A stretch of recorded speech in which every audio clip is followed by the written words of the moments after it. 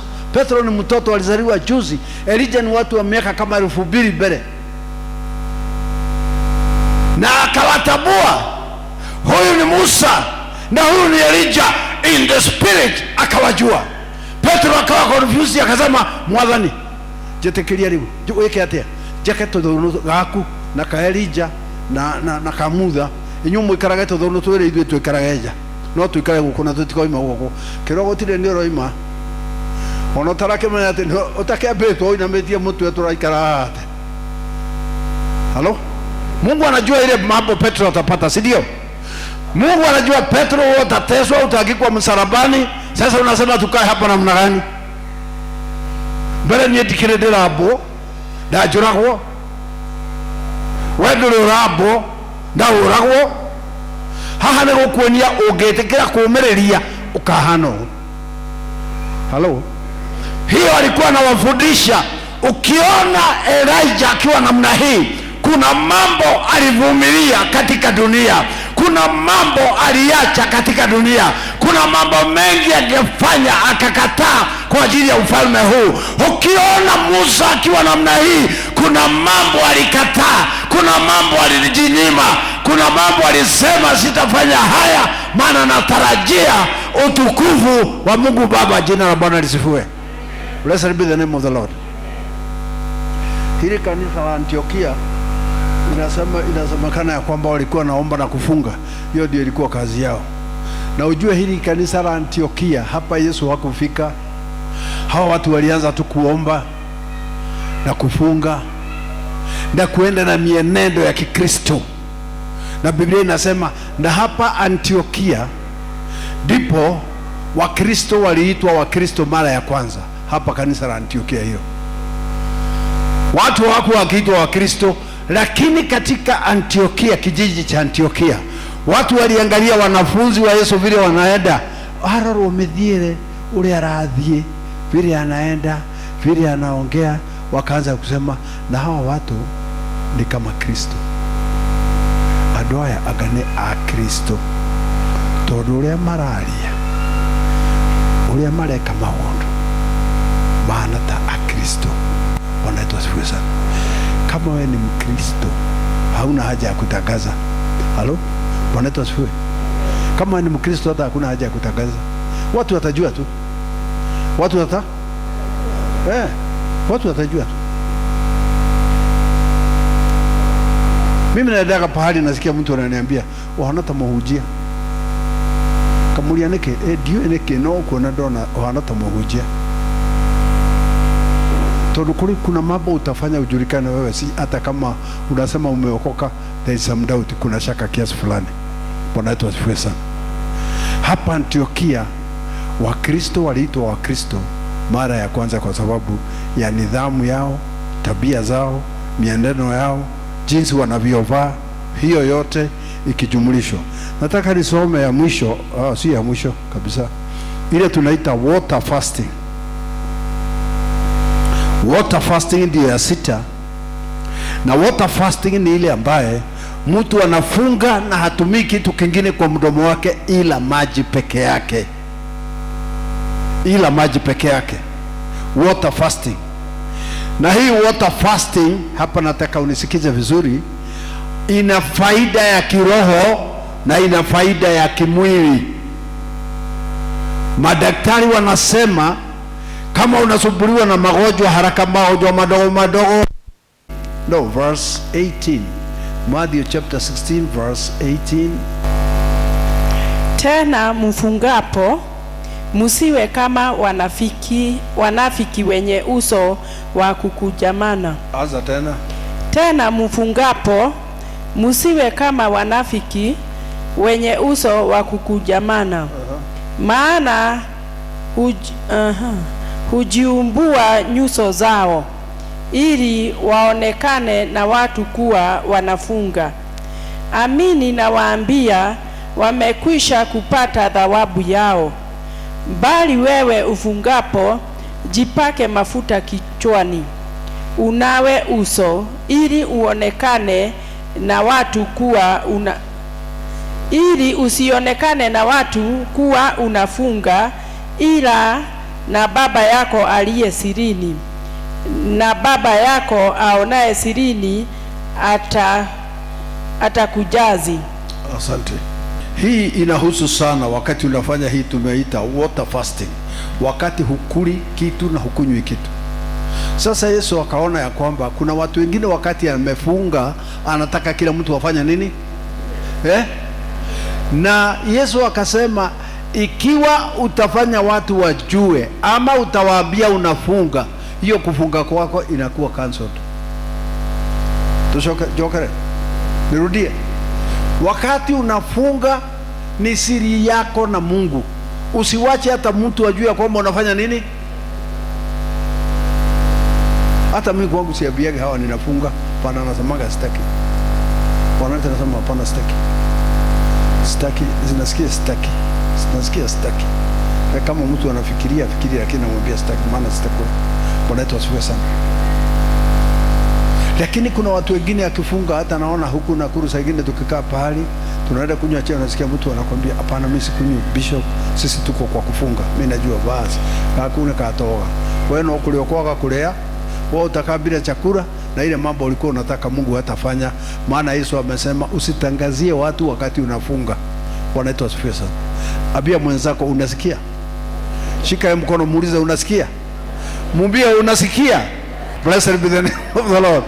Sasa wakati unafunga usiwache mtu ajue ya kwamba umefunga.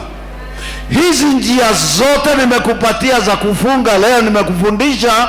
Kuna intermittent, yote wewe ndio utajua ni gani ambayo utaweza kutumia wakati unataka kufunga. Unajua kama ni hii intermittent ni ya kufunga, kula, kuacha. Ingine ni ya kanisa ambayo tunasema sisi kama kanisa tufunge. Ingine ni extended fasting, ile ya kufunga tu bila kuacha. Kuna ingine ambayo inaitwa time restricted, ambao nasema nitakula masaa hii na sitakula masaa hii, nitakunywa hiki na sitakula hiki. Hiyo tunaita time restricted. Alafu tunaenda ile alternate day fasting, una fast leo, kesho unakula, siku nyingine una fast, hivyo mpaka siku zile umeamua. Na kuna hiyo tumeita water fasting. Hiyo nayo water fasting tumeongea juu yake, ni wakati huli unakunywa maji peke yake. Bwana wetu asifiwe sana. Kwa hivyo wewe ndio unachagua ile unataka. Praise the Lord. Hello. Wakati wa siku zetu tulikuwa tunalazimisha, tunawaambia leo na kesho kutwa ni kufunga, haukuli. Na ni too serious really. Lakini sasa tuko na kitu kinaitwa shaitani. Ambia mwingine shaitani. Ambia mwingine shaitani. Kama kuna kitu shetani hapendi ni wewe kufanya nini? Kuna mtu mmoja alitoa ushuhuda nikiwa kanisa lake, na ni mtu ambaye ameandika vitabu zaidi ya vitabu 200 na kitu. Anaitwa Dr. Mike Murdock. Ako na kanisa kubwa sana kule Amerika. Aliamuka akaongea vile alikuwa amefunga siku moja ya Jumatano, maana alikuwa anatoka Mexico, alikuwa anakuja kuhubiri kwa kanisa lake. Akaona afunge kuanzia jana usiku. Lakini anasema wakati alipokuwa kwa ndege, akija kwa ndege, alitoa mfano tu wa vile shetani analeta majaribu wakati mtu anaomba. Ati hawa wasichana ambao wanaletaka chakula kwa ndege, mwaka wanakuja kuuliza unatakunywa, unajua wanakuja kama wamebeba kile unataka kwa ndege, ni kile unataka unakula tu, hakuna kuuziwa. Sasa ule msichana akamwambia, can you have a cake? Akasema no. Msichana akaenda. Kukaa kidogo tena mwingine akakuja akasema, we have a very nice a chocolate cake, can you take? Ati kuiangalia nasikia mata ina, akaenda. Wakati watatu walikuja, alichukua akakula. Sasa ile kufunga yake imebomolewa. Lakini hao wanakuletea tu. Naomba nikuambie, na nikuambie vile nimeinajua na pale nimepitia, usipitie hapo. Wakati umefunga kabisa, usitembee kwenye watu na kwenye maduka na town. Siku hiyo hata ile mtu hanunuliage wewe chai ndio anakuambia dokea gogole ya gathonda. Hata unashindwa huyu naye ametokana na wapi? Nani ameshaona hivyo? Ama utembee kwa nyumba ya mtu ukute ndio wanakula nyama na chapati, sasa useme icio nara gukira getari sinegweka inegukira. Sasa wakati ambapo umefunga, ndio ile mambo ambao ndio shetani analeta ile mambo, na ndio sababu sikia nikwambia, na ndio sababu wakati unaomba ujihadhari sana, maana shetani anakuletea kitu ambacho kinafanana na kile unagojea. Unasikia? Kwa mfano, wakati Musa alikuwa anachunga kondoo na kichaka kikaanza kuungua pale, okay, na what is the common sense here now? Hebu tutumie sasa akili, tuachane na roho, tutumie akili. Ako hapa anachunga kondoo na kichaka kinaungua pale, akili kimwanadamu utafikiriaje? Hiyo sina shughuli na tena siwezi kuacha kondoo za mwenyewe niende kwa moto inachomeka sijui ni kwa nini, baadaye kondoo za mwenyewe ziibiwe niende nikaulizwe. It's not a reason. Kada gogire ugu igegetigire orio nike kegire wathikiririe Ngai atiriri ni nyuma na rurugure ithagia na tirwakwa na mwene ne andareire no mokadeshi tware ng'ondu ici mucii ikendia guthii horo wa miaki itaramenya ni kuyumire kuria ri ng'ondu ciene irio ri ndithie kuuga atia nitende kusema nini?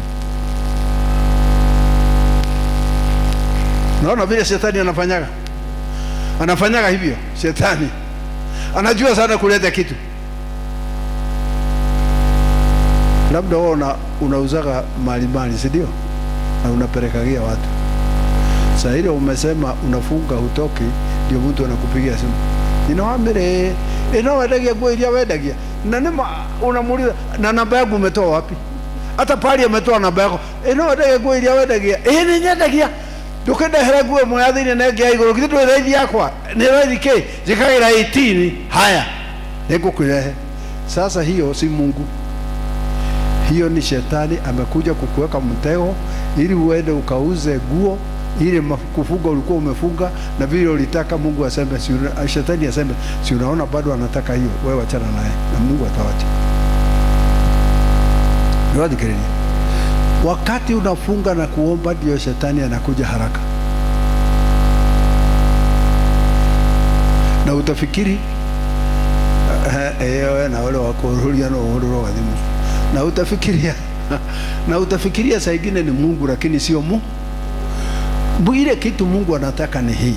Kama unataka kupokea, kama ulisema nitafunga leo na kesho kutwa, hata ukiitiwa nyama, hata ukiitiwa nini, ama kukija nini, hata ukiitiwa biashara,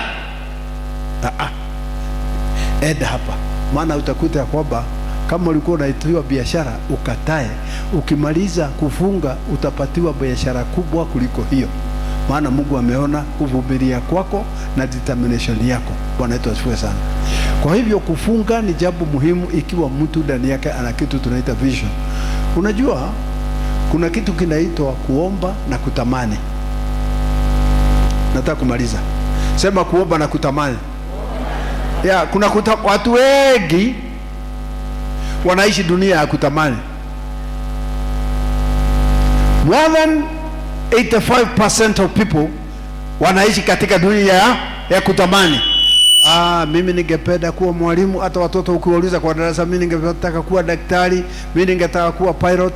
Hata wanaume ukiwakuta, mimi napendaka kuwa na gari. Hata anakuambia ile gari ningependa gari ya namna hii, ningependa nyumba ya namna hii, ningependa plot Nairobi, ningependa plot huko, ningependa nini huko. Hiyo yote sasa ni kutamani, sio kuomba. Sababu kama unaomba, akili yako utaiweka pamoja uanze kufikiria, then nifanye nini? Kwanza unafunga. Mwadhani, mimi ninapenda kuwa na ng'ombe, nimechoka kununua maziwa, nataka kuwa na ng'ombe yangu. Okay, then God gives you an idea what you do first. Kwanza weke ufikirie jambo ufanye. God gives you an idea. When God gives you an idea, you begin working on it and you become honest in it, then you can succeed. Hata wewe kama umefanya mambo ya beauty and complementary therapy, unafikiria vile utaajiriwa saluni, hiyo ni kufikiria kiduni. kiduni, ungeweza kufikiria niona nide mneginyite na inoge na saruni yakwa na nyandike iretu na nyandike ki na nyandike na kamejanage na gono ni mwana saruni yona god director na ni that you can be. The only thing is unatamani vitu but you don't take a step to do them. Bwana wetu asifiwe sana. Tunaelewana ama hatuelewani? Tunaelewana. Hebu soma hiyo Ecclesiastes. Mwanadamu hapati jema kupita kula na kunywa na kuiburudisha roho yake kwa mema katika kazi yake. Hayo nayo naliona ya kwamba hutoka mikononi mwa Mungu. Hiyo 25. Kwa maana ni nani awezaye kula au kujiburudisha kuliko mimi? Kwa sababu Mungu humpa yeye aliyemridhia hekima. Hapo rudia tena. Kwa sababu Mungu humpa yeye aliyemridhia hekima na maarifa. Hekima na maarifa na furaha. Na furaha. Bali mkosaji humpa taabu ili kukusanya na kututa apate kumpa huyo ambaye Mungu alimridhia. Haya, nani atasoma kwa Kikuyu?